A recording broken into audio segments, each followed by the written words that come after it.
સુરત નગર પ્રાથમિક શિક્ષણ સમિતિ સંચાલિત શાળાઓમાં વિદ્યાર્થીઓની સુરક્ષાને લઈને ગંભીર સવાલો ઉભા થયા હોય તેમ સ્કૂલ રિક્ષામાં ક્ષમતા કરતાં અનેક ગણા વધુ બાળકોને બેસાડીને જોખમી મુસાફરી કરાવવામાં આવતી હોવાનો વાયરલ વિડીયો સામે આવ્યો છે।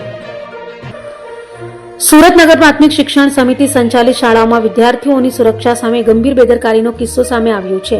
સોશિયલ મીડિયા પર વાયરલ થયેલા વિડીયોમાં એક સ્કૂલ રિક્ષામાં અંદાજે 15 થી 20 માસૂમ બાળકોને ઘેટા બકરાની જેમ ભરાવીને લઈ જવામાં આવી રહ્યા હોવાનું જોવા મળે છે।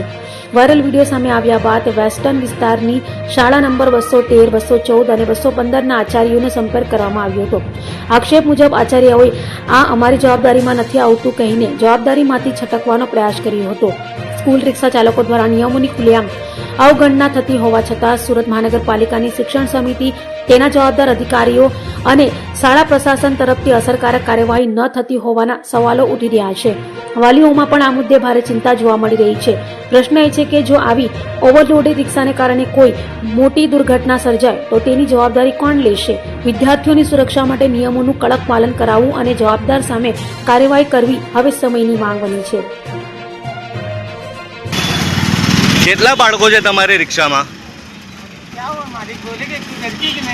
તમારી रिक्शा कितना बाड़को है? कितना है? 10 है, 15 है, 20 है।